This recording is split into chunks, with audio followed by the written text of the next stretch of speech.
baru kita ngerasain nih mau dibawa kemana hubungannya. Armada ya.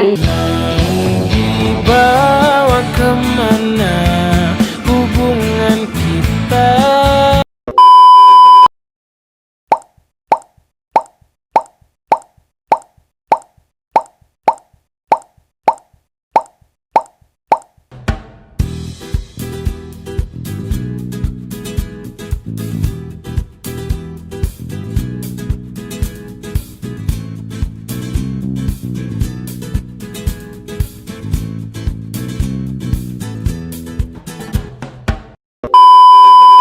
Hai Kopers. Hai Kopers. Nah, balik lagi nih di Kopercast, Komisi Pemuda Remaja Podcast. Nah, kali ini kita mau bahas tema yang menarik banget, apalagi untuk kita-kita yang masih muda yang masih mencari pasangan kita. Nah, kali ini kita mau bahas tema yang menarik banget, apalagi untuk kita para pemuda remaja yang masih mencari pasangan kita. Nah, kali ini tema kita adalah love, dating, and marriage, dan kita punya tamu yang spesial banget. Kita punya Kak Ica di sini. Hai Kak Ica, apa kabar? Hai Anggi, kabar baik. Anggi gimana kabarnya? Luar biasa, Luar biasa baik ya, juga. Anggi ya. Nah, semoga teman-teman yang lagi nonton, teman-teman di rumah semuanya kabarnya pada baik-baik semua, Amin. sehat selalu. Nah, tanpa berlama-lama lagi, kita akan langsung masuk ke topik kita pada hari ini, love, dating, and marriage. Nah, kita semua pengen tahu nih Kak, di rumah pada penasaran, aku juga penasaran. Kak Ica tuh sebenarnya punya pasangan gak sih? Puji Tuhan kalau pasangan ada. Puji Tuhan ya Kak. Puji Tuhan. Nah, kita juga penasaran nih, gimana sih proses akhirnya Kakak ketemu sama pasangan Kakak yang sekarang? Dan gimana Kakak bisa nentuin, oh he's the one, gitu. Kalau aku pribadi sih sebenarnya nggak terlalu memilih yang gimana-gimana ya, apalagi baru untuk jadi pacar gitu kan. Tapi memang setiap pribadi itu beda-beda. Tapi biasanya karena kita awalnya udah sering kenal, terus sering main bareng, jalan bareng, terus tumbuh deh rasa-rasa itu kan di dalam hati. Terus karena kan biasanya sekarang itu nggak ada istilah ya yang namanya cowok sama cewek itu murni sahabatan. Bener Ya kan? banget, Kak, Mungkin Anggi juga pernah mengalami ya. Mungkin. Mungkin. Mungkin Pasti ya. kadang aja itu. Nah, salah satunya aku. Jadi zona nyaman ya kan, zona nyaman aku sama sahabat cowok aku. Nah, timbullah yang namanya sahabat jadi cinta, ya kan. Terus kalau dibilang memilih pasangan, mungkin untuk sebagian orang itu bukan sesuatu yang mudah. Barangkali pernah ada trauma dari lingkungan atau misalnya dari masa lalu. Terus biasanya itu dapat pasangannya itu nggak sesuai sama kriteria dia, nggak sesuai sama ekspektasi dia gitu kan. Nah, misalnya dia berekspektasinya pengen pasangan yang kayak gimana, tapi adanya dapatnya yang kayak gimana gitu kan. Nah, yang paling penting sih sebenarnya dijalanin dulu aja. Nah, gimana perkenalannya itu? Kalau zaman sekarang itu kan ada yang istilahnya namanya pacaran ya. Ya kan, kita pacaran dulu, terus kita jalan, kita saling kenal. Nah, mungkin itu bisa jadi salah satu alternatif untuk kita perkenalan, untuk saling kenal satu sama yang lainnya. Terus biasanya itu juga tahap untuk kita mencari kecocokan. Misalnya kalau misalnya nggak cocok, ya berarti kita nggak cocok nih, gitu kan. Nah, setelah dijalanin itulah baru kita ngerasain nih mau dibawa kemana hubungannya. Armada ya. Dibawa kemana hubungan kita. Setiap hubungan itu pasti kan ada naik tingkatnya ya. Misalnya kita udah pacaran 1 tahun, 2 tahun. Awalnya kan PDKT, terus kan kita pacaran 1 tahun, 2 tahun. Mungkin ada yang sampai 10 tahun, ya kan. Setelah 10 tahun nih, kita mau dibawa kemana gitu kan. Mau dibawa ke lebih serius, ayo kita lebih serius gitu kan. Tapi kalau menurut aku sih ngejalanin hubungan dengan seseorang yang paling penting itu kita tuh tetap harus jadi diri kita sendiri. Jangan pernah kita mencoba untuk jadi orang lain gitu sih. Karena kalau ujungnya kita akan menjalani sesuatu yang serius dengan seseorang itu, jangan sampai nanti setelah kita udah serius, kita udah benar-benar jadi satu, tiba-tiba muncullah sifat kita yang tadinya pasangan kita tuh nggak tahu gitu. Jangan sampai kayak gitu sih. gitu. Keren ya Kak. Berarti benar-benar perjalanannya panjang dari temenan, akhirnya Betul. jadi sahabat, Betul. akhirnya jadi pasangan sekarang. Itu panjang ya Kak prosesnya? Panjang banget Kira-kira sebenarnya. berapa lama tuh prosesnya Kak? Dari temenan akhirnya memutuskan untuk ayo kita bareng. Kalau aku pribadi kan aku memang sama pasangan aku kan memang sudah kenal dari kita sekolah minggu, terus kita prarum bareng, terus kita remaja bareng, terus kita ke pemuda. Nah pas di pemuda itu Muncul benih-benih cinta. muncul benih-benih cinta. Keren. Terus. Sahabat jadi cinta, nyaman, sering jalan bareng gitu kan.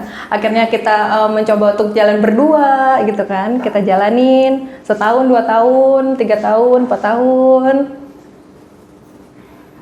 5 tahun, dan menuju 6 tahun.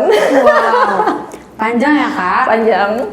Berarti yang tadi aku bilang panjang dari temenan sampai sahabatan sampai akhirnya pasangan. Berarti pas sahabatan tuh pas jalan bareng tuh udah aduh gue nyaman nih sama dia. Aduh gue nyambung nih sama dia gitu. Apakah itu yang terjadi? Awal-awalnya sih biasa aja ya, maksudnya menepis, asik, menepis rasa itu. Cuman tiba-tiba karena terlalu sering ketemu, terlalu sering bareng, jadilah timbul rasa-rasa. Berarti itu. awalnya nggak ada rencana sama sekali Nggak untuk ada. suka sama orang ini. Jadi Mungkin benar-benar ya mungkin itu rencana Tuhan ya, berarti semua terjadi karena terbiasa. terbiasa. Berarti Dan cinta itu nyaman. dan cinta itu bisa datang karena terbiasa juga berarti guys. Menurut Kak Ica apa sih kualitas yang paling penting yang kita harus lihat dari seorang pasangan untuk kita kelak nanti?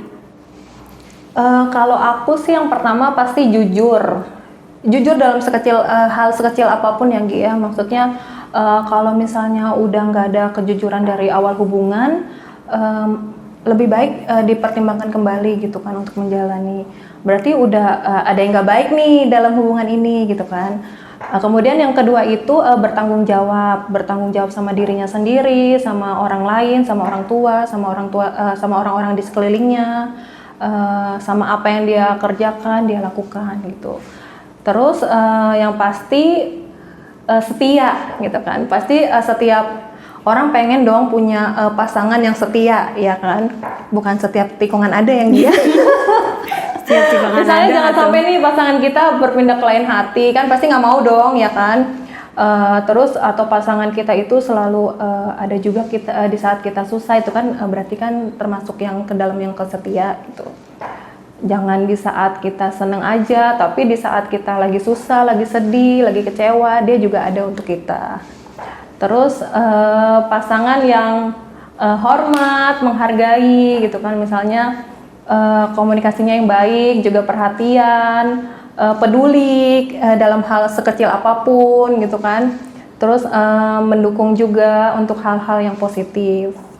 Nah, kemudian yang pasti juga yang takut akan Tuhan, ya kan. Apalagi kalau misalnya kita pelayanan bareng nih di gereja ya kan. Kalau pasangan kita itu termasuk pasangan yang takut akan Tuhan, pasti poin-poin yang kita pengen di atas itu tuh sebenarnya ada di dalam diri dia, gitu kan. Dia tuh akan membawa kita kepada hal-hal yang baik, nggak bakal aneh-aneh, terus menjaga satu sama lain. Nah, yang paling penting adalah dia tetap menjadi dirinya sendiri dan tetap ada apa adanya. Itu aja sih. Aku setuju banget nih sama apa yang tadi poin-poin yang kakak kasih tahu, yang kakak share ke kita, benar-benar setuju. Nah, dari poin-poin yang tadi juga kita bisa tahu tips langgengnya kakak. Mungkin itu poin-poin dari tips langgeng kakak. Nah, tapi ada nggak sih hal lain yang bisa membuat kita langgeng sama pasangan kita? Kalau itu kan tergantung dari lepas pribadi yang menjalani kan. Tapi kan memang kalau setiap hubungan itu akan mengalami yang namanya pasang surut, pasti ada yang namanya selisih paham, terus ada juga masalah entah dari pasangannya itu sendiri atau mungkin dari orang lain, orang luar gitu kan.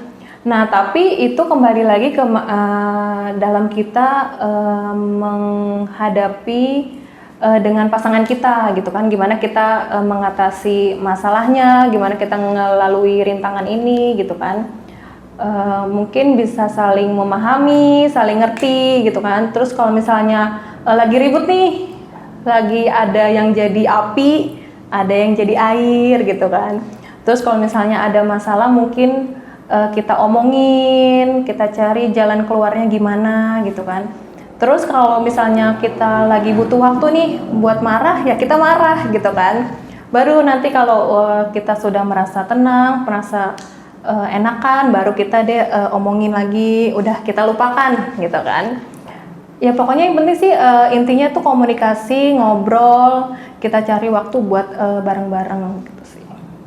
Dan tadi aku juga ngambil satu kutipan dari kakak, berarti kita jangan pernah ngambil keputusan saat kita marah ya kak. Iya betul. Karena itu menurut aku pun itu juga akan berdampak buruk buat hubungan kita, karena apapun bisa terjadi kalau kita Betul. marah.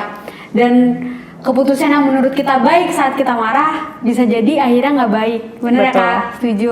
Bisa jadi itu bumerang juga buat suatu hubungan. Dan berarti intinya dalam suatu hubungan itu nggak boleh sama-sama egois ya kak. Karena kalau sama-sama egois nanti juga hubungannya nggak akan berjalan secara sehat. Nah kak, bagi tips-tips dong biar kita bisa direstuin sama orang tua kita sampai akhirnya orang tua bisa menerima pasangan yang kita pilih gitu kak.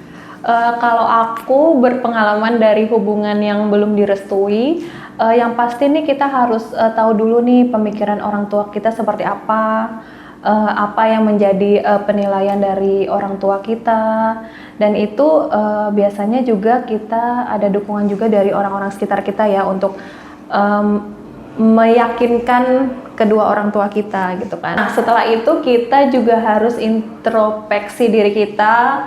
Mungkin ada hal-hal yang harus diperbaiki, entah mungkin dari dalam diri kita, terus dari pasangan kita. Coba segera kita perbaiki, kita cari tahu apa nih yang harus kita perbaiki gitu kan. Kita tunjukin kepada orang tua ini tuh nggak seperti apa yang mereka pikirkan gitu kan.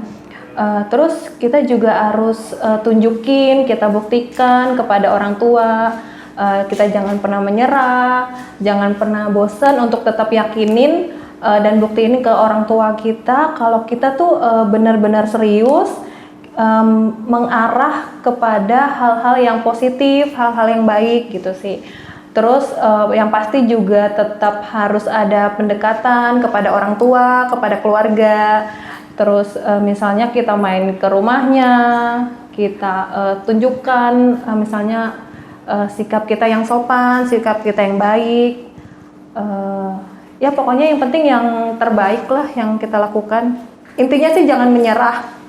Dan tetap jadi diri sendiri ya kak? Iya, dan tetap jadi sendiri. Karena kan ada istilah usaha itu tidak pernah mengkhianati hasil ya. Betul. Nah, pertanyaan terakhir nih kak. Kakak sama pasangan kakak kan sama-sama melayani nih. Iya betul. Nah, ada nggak sih kesulitan-kesulitan pada saat kakak lagi melayani bareng-bareng pasangan kakak nih? Iya, nah kan misalnya nih kita ada dalam satu pelayanan di gereja. Misalnya di luar antara kita sama pasangan itu lagi ada masalah. Nah, jangan sampai di dalam pelayanan itu kita bawa-bawa masalah kita berdua. Yang penting sih sebenarnya intinya fokus kalau di gereja kita melayani. Jadi setelah itu baru deh kita kembali lagi ke masalah pribadi gitu aja sih. Profesional ya kak? Profesional. Gereja-gereja, masalah pribadi, masalah Iya, pribadi. kalau di gereja fokus melayani saja. Nah, itu dia Coppers tips-tips love and dating dari Kak Ica. Semoga bermanfaat untuk kita semua dan semoga kita semua bisa menemukan pasangan yang tepat untuk kita dan menjalankan hubungan yang sehat. Dan jangan lupa subscribe, like, and comment ya guys. See you. Dadah.